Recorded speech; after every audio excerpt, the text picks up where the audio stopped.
Hello, welcome back to ladies planet. ഇന്ന് നമ്മൾ ചെയ്യുന്നത് ബ്രെഡും മുട്ടയും കൊണ്ട് വളരെ എളുപ്പത്തിൽ ചെയ്തെടുക്കാൻ പറ്റുന്ന ഒരു പലഹാരമാണ് കേട്ടോ.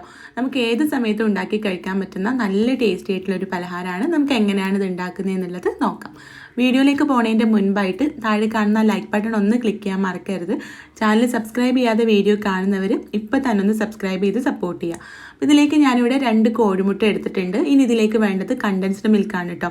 ഞാനിവിടെ മിൽക്ക് മെയ്ഡാണ് എടുത്തിട്ടുള്ളത്. നമ്മുടെ വീട്ടിൽ തന്നെ കണ്ടൻസ്ഡ് മിൽക്ക് ഉണ്ടാക്കുന്ന വീഡിയോ ഓൾറെഡി ചെയ്തിട്ടുണ്ട്. അതിൻ്റെ ലിങ്ക് താഴെ കൊടുക്കാം കേട്ടോ. വെറും 2 മിനിറ്റ് കൊണ്ട് തന്നെ നമുക്ക് ഉണ്ടാക്കിയെടുക്കാൻ പറ്റും.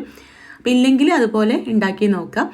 ഇനി നമുക്ക് ഈ കോഴിമുട്ടയും കണ്ടൻസ്ഡ് മിൽക്കും നല്ല പോലെ ഒന്ന് മിക്സ് ചെയ്തെടുക്കണം. ഞാനിവിടെ 3 ടേബിൾ സ്പൂൺ കണ്ടൻസ്ഡ് മിൽക്കാണ് കേട്ടോ എടുത്തിട്ടുള്ളത്.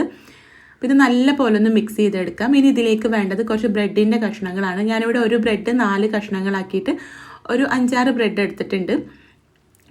ഇനി നമുക്കിതൊന്ന് ടോസ്റ്റ് ചെയ്തെടുക്കാം. അതിന് വേണ്ടിയിട്ടൊരു തവ ചൂടാക്കിയിട്ട് അതിലേക്ക് ആവശ്യത്തിനുള്ള നെയ്യ് ഒഴിച്ചു കൊടുക്കാം. നെയ്യിൽ ചെയ്യുകയാണെങ്കിൽ ഇതിനൊരു പ്രത്യേക ടേസ്റ്റാണ് കേട്ടോ. നെയ്യില്ലെങ്കിൽ നിങ്ങൾക്ക് ഏതെങ്കിലും ഓയിൽ എടുത്താലും മതി.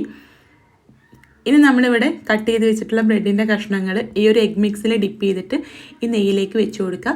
തീ വളരെ കുറച്ച് വെച്ചിട്ട് നമുക്കിത് തിരിച്ചും മറിച്ചും ഇട്ട് ടോസ്റ്റ് ചെയ്തെടുക്കാം. തീ കൂട്ടി വെക്കുകയാണെങ്കിൽ ഇത് പെട്ടെന്ന് കരിഞ്ഞു പോവുകയും ചെയ്യും. എന്നാൽ ആ കോഴിമുട്ട നന്നായിട്ട് വെന്തിട്ടും ഉണ്ടാവില്ല. അപ്പോൾ അതുകൊണ്ട് ചെറിയ തീയിൽ വെച്ചിട്ട് ഇത് തിരിച്ചും മറിച്ചിട്ട് നമുക്കൊന്ന് ടോസ്റ്റ് ചെയ്തെടുക്കാം. നല്ല ടേസ്റ്റി ആയിട്ടുള്ളൊരു പലഹാരമാണ് കേട്ടോ. ഇത് നമുക്ക് ഏത് സമയത്തും ഉണ്ടാക്കി കഴിക്കാം.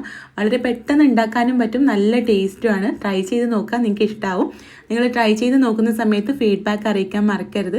പിന്നെ വീഡിയോ ഇഷ്ടമായിട്ടുണ്ടെങ്കിൽ താഴെ കാണുന്ന ലൈക്ക് ബട്ടൺ ഒന്ന് ക്ലിക്ക് ചെയ്യാനും ചാനൽ സബ്സ്ക്രൈബ് ചെയ്യാതെ വീഡിയോ കാണുന്നവർ ഇപ്പോൾ തന്നെ ഒന്ന് സബ്സ്ക്രൈബ് ചെയ്ത് സപ്പോർട്ട് ചെയ്യാനും മറക്കരുത് കേട്ടോ. അപ്പോൾ നമുക്ക് അടുത്ത നല്ലൊരു വീഡിയോ ആയിട്ട് കാണാം. താങ്ക്